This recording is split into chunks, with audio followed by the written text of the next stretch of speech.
Good to see you all yet again.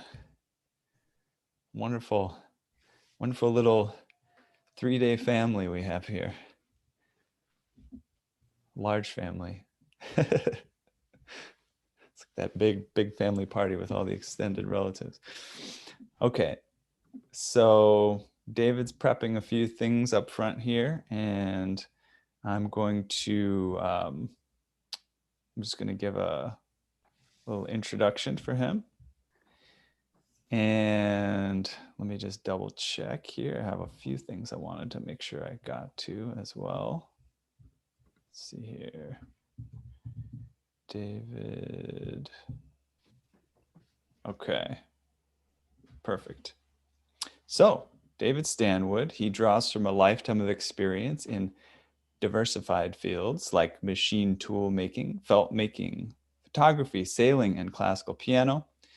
While a student at North Bennett Street School, an unanswered question, hey, if the action doesn't feel right, what can I do to change it, led him down a lifelong path of researching and developing methods for improving the feel of piano actions. Since then, he remains a pioneer in his field of piano touchweight technology. He's a recipient of the North Bennett Street School's Distinguished Alumni Award in 2007 and inducted into the Piano Technicians Guild Hall of Fame in 2019, and he has invented touch weight metrology.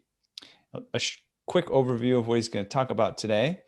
He's going to share his insights garnered from 42 years in the trade, where you can learn how the tone of lightweight Chopin-era hammers inspired the creation of great compositions. The modern day hammer is much heavier, and those inspiring qualities are easily lost. Deeper understanding of the unique properties of wool felt lead to voicing methods that add tone color and expand tonal range into the pianissimo. As for touch, the underlying and overriding factor is the inertia of the leveraged hammer weights. Leverage ratio and hammer weight levels vary widely, and finding the correct match is key to producing a desired playing quality. Learn how to let the action speak for itself and get the right inertia with a straightforward calculation-free approach. And at this point, I'll check in over there with David. How you doing, David? Good. I'm here. Very good. It's good to see you. Are you pretty much ready to take the reins here and get started? Yep. All right, excellent. So I'll put you on the spotlight and just let me know if and when you need me. Did you get a chance to ship that file over? I did. Okay, cool. I'll check in on that and see if I can load it up where necessary. All right. Have at it. All right. Thanks, Ethan. And thank you all for coming. I'm here at in my home in Martha's Vineyard. It's an island not too far from Boston, offshore. It's a good place to fiddle around and invent things in the winter because it's quiet, or it used to be quiet before everybody in the world found out about it. But I've had a fair success in the field of touch weight, and mainly because when I got into the field, I found that rebuilding hammers and new pianos, rebuilding pianos with new hammers on old pianos really was quite haphazard. Sometimes I got good results, sometimes I got bad results. And when I talk to people, famous people, knowledgeable people back in the 1980s, early 1980s, I really wasn't getting satisfactory answers. Well, put the weights in the keys and make the touch weight perfect and the action will feel perfect, but that didn't seem to work. Sometimes I'd be putting a lot of keys, lead in the keys, and others not. So my journey, as Ethan said, really took me to places that I'm still going to. And in the 1990s, I started to understand the relationships between action ratio and hammer weight. And this was something that had never been studied, no information. So I basically was on my own. And I wanted to really glean from that my insights that will really help you be better piano technicians. And I'm going to start with a little PowerPoint and try to mix it up here a little bit with the media. So I'm going to. Yeah, let me know if you need any assistance. Are you just showing the images at first? I'm just going to do PowerPoint and. Okay. Perfect. I can see it. Looks great. New Samick upright unvoiced, but that was a previous slide. Now you're at the beginning. All right, now, there we go. All right. So, Ethan, if people want to make comments, do they sort of request permission from you? Is that how it Yeah, works? we can play it however you like. We can have a quick overview of what you want to do. Also, I see it looks like your presentation might be zoomed in a little bit or something. We can. Got a green. Yeah, what is that? Do you have a green box around it or something that's Sort of a half limiting? Yeah. Yeah, maybe you want to exit and come back in and make it. Make sure you just select to share your screen so that you see the whole thing. I think you're sharing a portion of your screen. Oh, that's right. Music and computer sound only. Yeah, you can uncheck that. You go back to the main sharing window and then just share your screen like you were doing before at this point.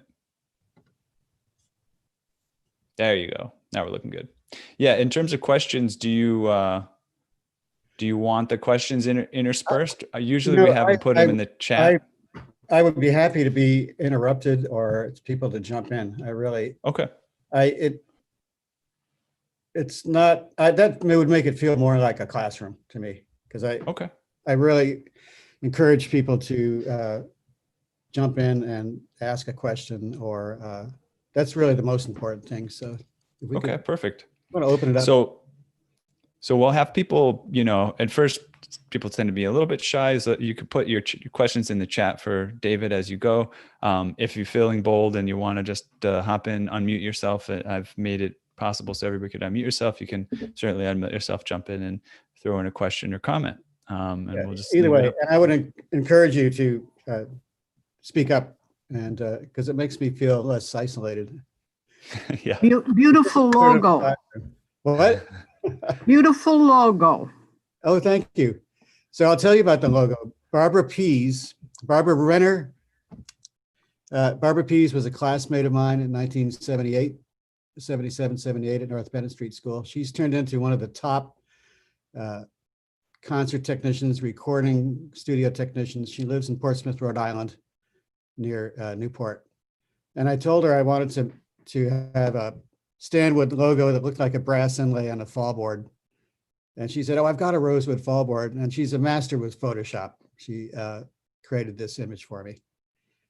And the logo itself, I just signed my name about 200 times with an ink pen, and I picked out one that looked kind of like a musical clef sign. And that's where that logo came from. Thank you.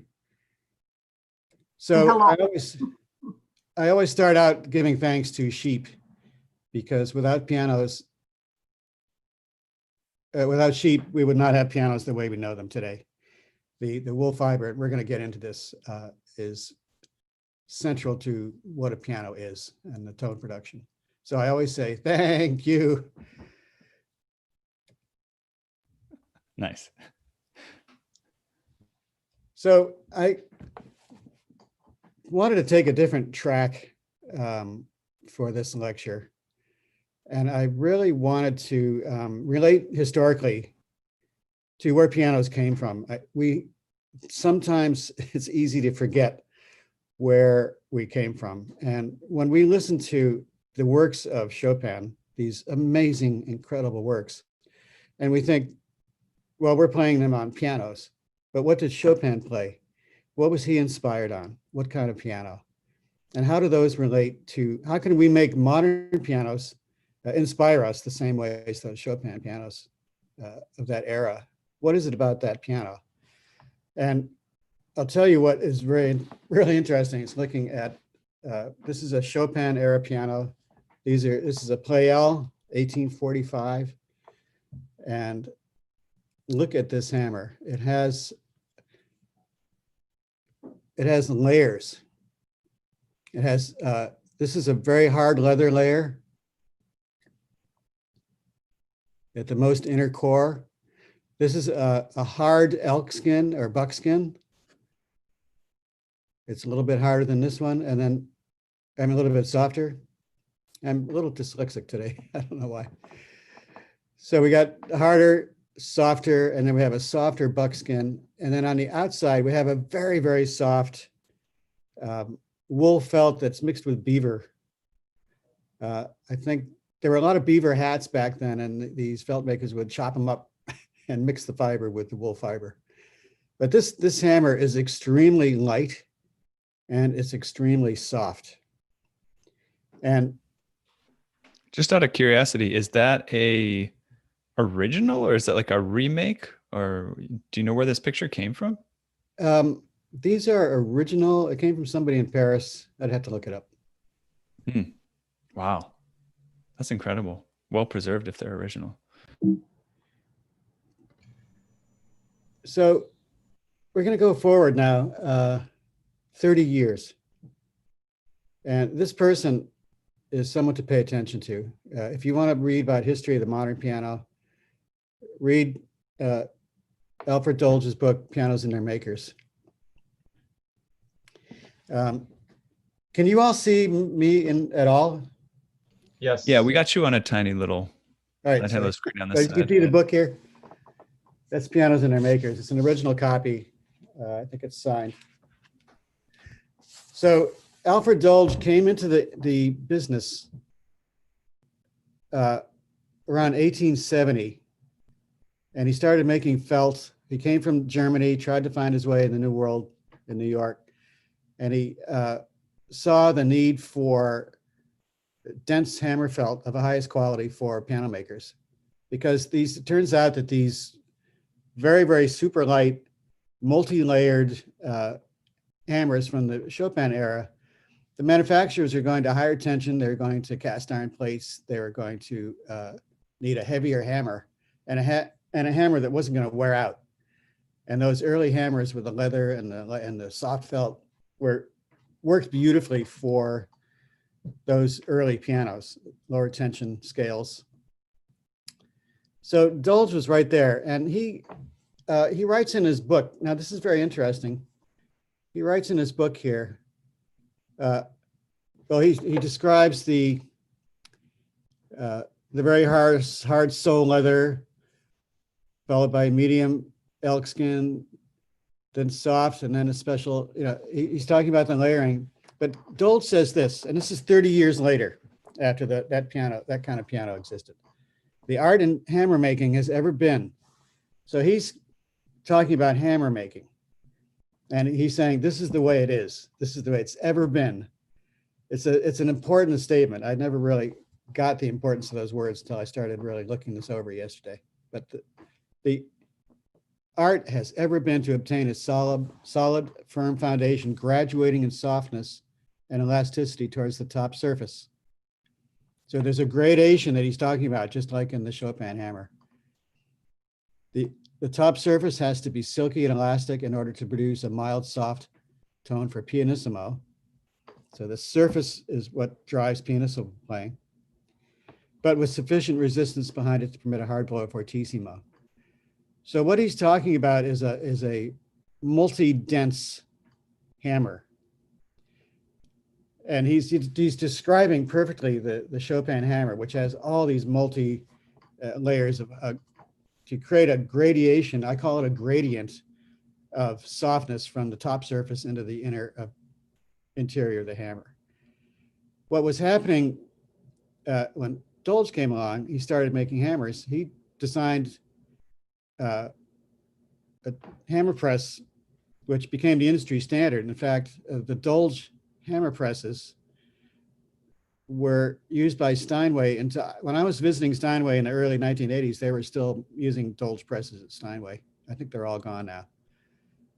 But when you talk about hammer making in the world of pianos, Alfred Dolge was there at the beginning, and he's an important person in our history. So the core concept here for piano hammers is they're soft on the outside and dense on the inside. And we're going to talk about how that relates to creating a Chopin sound in the modern piano. So the wool felt is the only material that's durable enough to make these ideal heavier hammers that the piano makers were demanding in 1875. It was the only thing that could hold up to playing without wearing out. And in later years, when player pianos came along, that was even more stress on the hammer. If you want to wear out a hammer, put it on a player piano and play it every day all day long in a restaurant or whatever, or at home, whoever. So the wool felt is really, really important. Also, so we see here that the heavier hammers that the piano makers needed in 1875. How do we know if a hammer is heavy or medium or light? So we're talking about hammer weight here, progressing from the Pleyel period to the modern period. Back in 1992, when I was doing my work on hammer weights, I looked everywhere for what's a normal weight hammer. And the only thing I could find was this little graph that Harold Conklin Jr., who was a brilliant inventor and worked at Baldwin for many years, designing all the famous pianos at Baldwin. He was a very clever person. He has a lot of patents, and this is the only thing I could find where there was any mention of hammer weight. If you talk to any manufacturer in the world and ask them what their hammer weight specifications are, you won't get an answer. There aren't any. They'll tell you 18 pound or gross 9 or something that had to do with the sheet of felt that the hammer was made from. But it's really hard to find information on what hammers weigh. So this didn't really mean much to me. When I look at that line, it means nothing to me. So I came up with this measurement. I had to get inventive. And many of you probably seen this and practice and use it, but I'm sure there's some of you among the group here that haven't. So I'm going to do a review of strike weight. So I'm going to go off screen here, off say.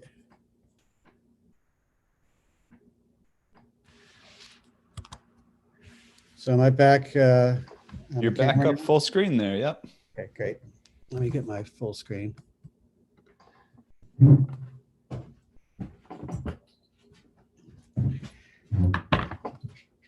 So I have here, this is a Touchweight metrology table. It's designed by me and it's marketed by Piano Tech Supply. You can also make these jigs yourself, as I did back in the day. Piano technicians tend to be inventive. But here we have a digital scale. And the most important thing about this digital scale is to not get one that's too accurate. You want to get one that's accurate to 1/10 of a gram. Because if you go more accurate than we can repeat measurements, then you've got too many numbers coming at you. It's going to be a detriment. So you want to get a digital scale that is accurate to 1/10 of a gram. What we're going to do, so here I am back in the 90s, and I want to know what hammers weigh. So am I going to go to a concert ground and pull hammers off and weigh them? No. So I thought about this for a while, and I realized, well, when we measure touch weight, we measure down weight, we're measuring a weight at a radius of the piano action where the keys are played. And I thought, why not take that principle, extend it to the hammer? And we can take and just tip a hammer onto a scale and measure the weight. So this seems to work pretty well. I call it strike weight because it's actually the weight of the hammer plus the contribution of the shank that hits the string. So I'm going to level this. I've got a little level on the shank. You can see the bubble. Yeah, that's visible. I'm doing it sort of backwards here, so I'm going to tighten that up. So now the shank is level, and we're resting on the tail. I'm going to turn the scale on. And now it's reading 0. And I'm going to put this on here. And we have 11.5 grams is the strike weight. So if that's new to you, I hope you find that exciting and interesting. If it's old, it's always fun to see. Now, if you want to actually get the hammer weight, what you need to do is measure the contribution of the shank. And one great thing about digital scales is you can put jigs on the scale and then you can set the scale to 0. So I have just a little piece of, just a little wedge of felt. And I'm going to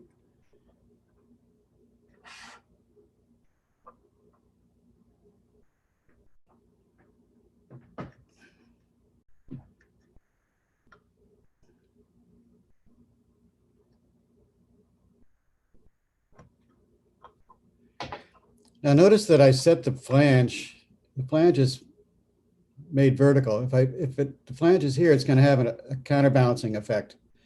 The flange is fixed.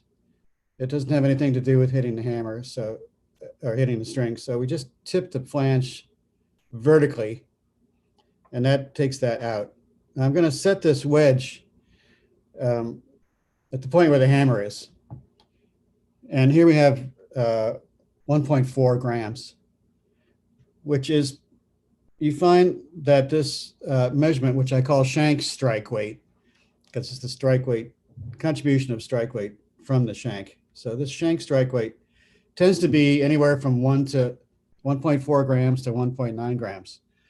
And it's interesting because sometimes you look at a large, this is a full width hammer shank.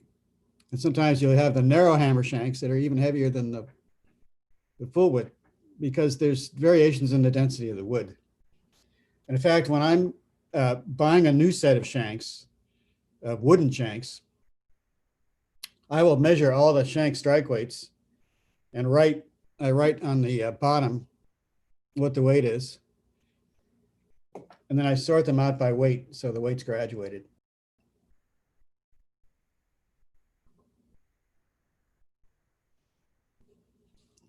Any questions? I haven't seen any coming from the chat. There, right? Yeah, there is. I know it's probably David, awkward. This is Nick Latursky. I have a question. So when you graduate those shanks by weight, then you use the heaviest shanks for the base hammers. Is that the idea? Yes, usually. And those narrow shanks that you find on some sets where the top is narrow shanks, each section of narrow shanks and the full shanks have to be. That's because they're stronger? They're meant to be lighter. I think it's just to Right. make a lighter, faster shank in the treble. Oh, I'm You sorry. don't want to mix, obviously, you don't want to mix sections of narrow shanks with the wide shanks. Sort each section.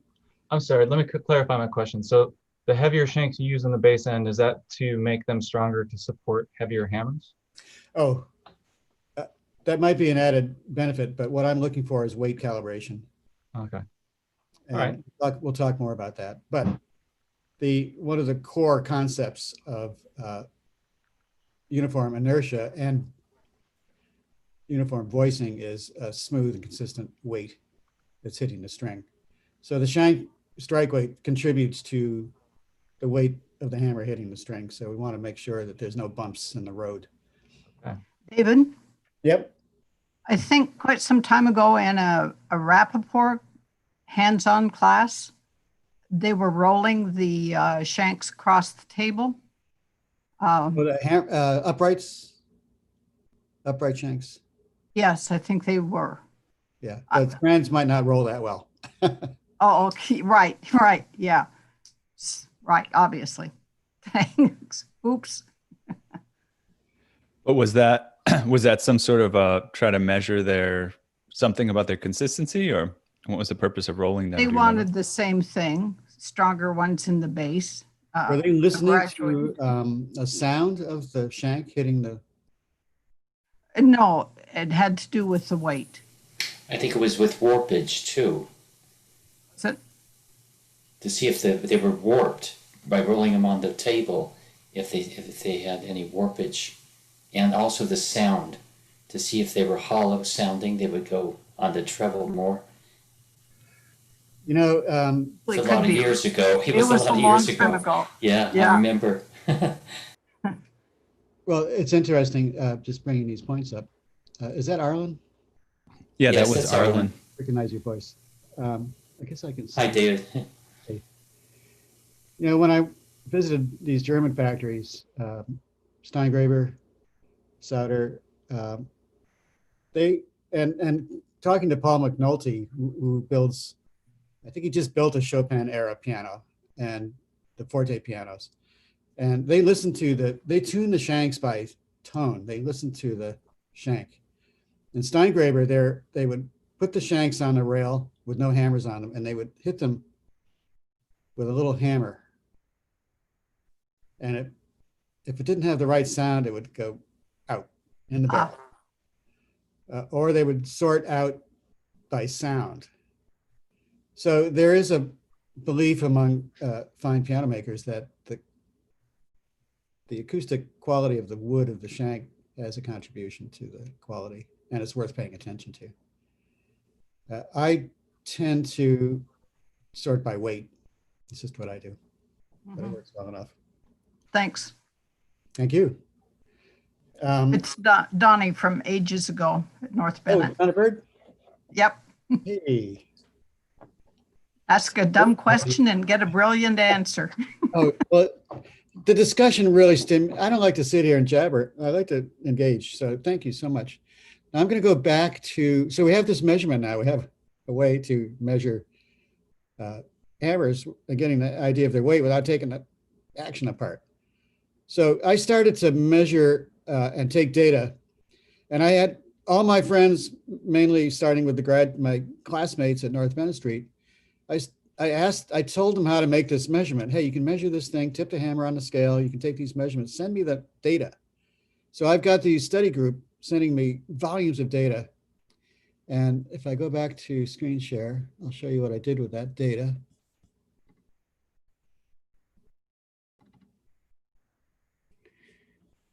Okay. Okay, so we learned how to measure strike weight. And when I started out taking measurements, I used something, maybe some of you remember this, but it's called graph paper. And I would use this thing called a pencil. I would make graphs of this data. And I had a client that had an upright piano that wanted. We all know that those things don't exist, David, and we've also know that we've learned that the world is also flat. I had a client with an upright needed rebuilding. I don't really have much business. I'm just starting out. And I said, well, maybe we could barter. What's your business? And he said, I sell computers. And I said, I don't think I need a computer. And he looked at me with this lovingly passionate feeling in his eyes. He said, I think you do. And I said, great. So I got the state-of-the-art computer. It was a 500 megabyte hard drive. It was state-of-the-art. And it's like, you can put the data in and it'll make graphs. And this is the program which I still use. This is a DOS program. That from the very beginning, when I had that first computer in 1992, I think it was. And I started making graphs. So here's strike weights from several different kinds of pianos. This one on the bottom here is the Pleyel, the 1845 Pleyel. These are somewhere I've got the keys, but they're all different kinds of pianos and makes of pianos. And what you can see is, well, you see that there's a trend bass to treble. Obviously hammers are heavier in the bass and lighter in the treble. And I tried to delineate this by measuring, these are just a few samples, but I literally had thousands. And I found that the normal zone of hammer weight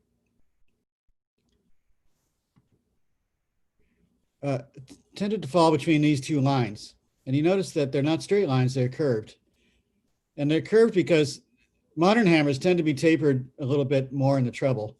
They start out heavy and then they taper the felt a little more. This is called the German taper, which, by the way, is not practiced anymore, according to Norbert Abel. So I delineated this, what I call the normal zone. Now, in order to create a reference, in order to qualify hammer weight, we need to have a frame of reference. So we have a normal zone, and you divide that normal zone into 3 zones. So we have here a low, medium, and a high zone.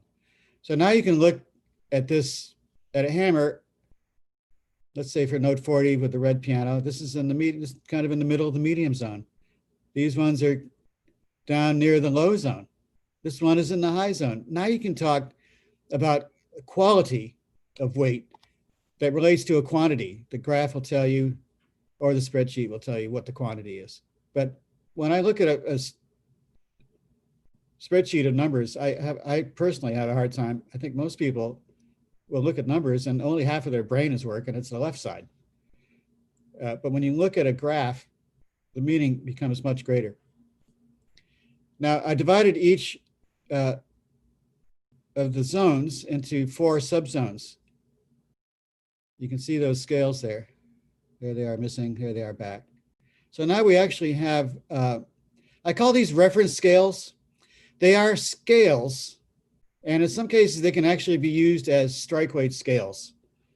But there are also cases where you may not want to go this light in the treble unless you have an old play L. But modern hammers tend to come in around here. But this is for reference, and it also can be used as a scale for actually specifications for strike weight. So we can use language now.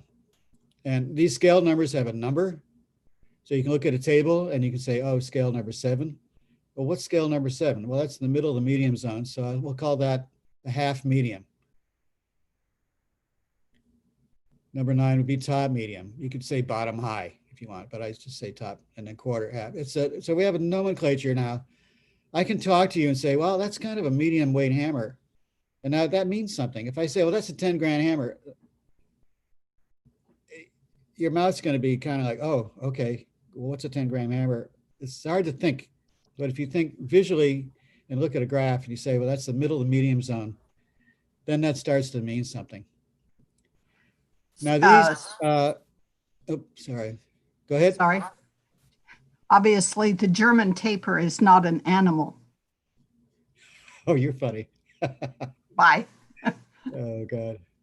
Okay, now I just had a little. All right. This concert hall weight should be up here. Curve 9 through 13 is kind of what I call concert hall weight. And I'm going to talk about that. There's a reason that concert hammers are heavier. And just for reference, in my tables here, we have concert hall weight curves 9 to 13. Now, these tables are also available at stanwoodpiano.com, Touchweight HTM. So maybe I'll just go to that and show you.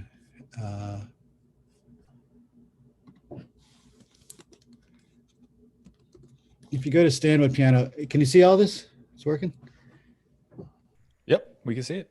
So here's my main page. You go down here, I got this piano technician's resource page. It's got little things that are useful.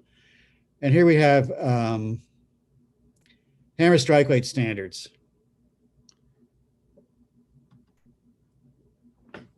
And this is something you can print out. I would print it out on a legal. We have the nomenclature, we have the description of the measurements, and then we have the tables here. Now we have a strike weight curve standards and we have hammer weight curve standards. The hammer weight curve standard is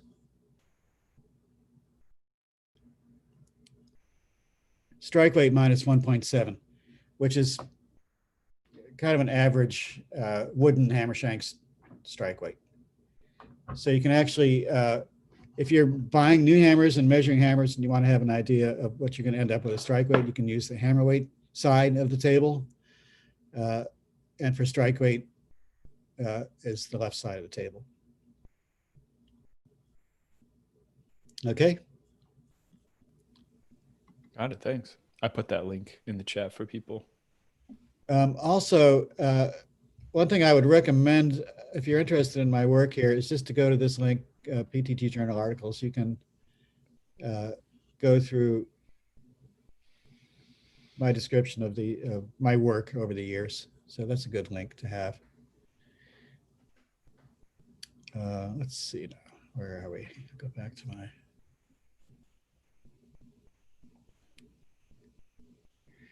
So I want to talk about the relationship between weight and voice. So we realize now that there's a lot of variations in weight. And how does that affect the voicing? When you talk about voicing, you have to know about wool. If you don't know about wool, then you can't know about voicing, because hammers are made of pure wool. And wool is a unique substance.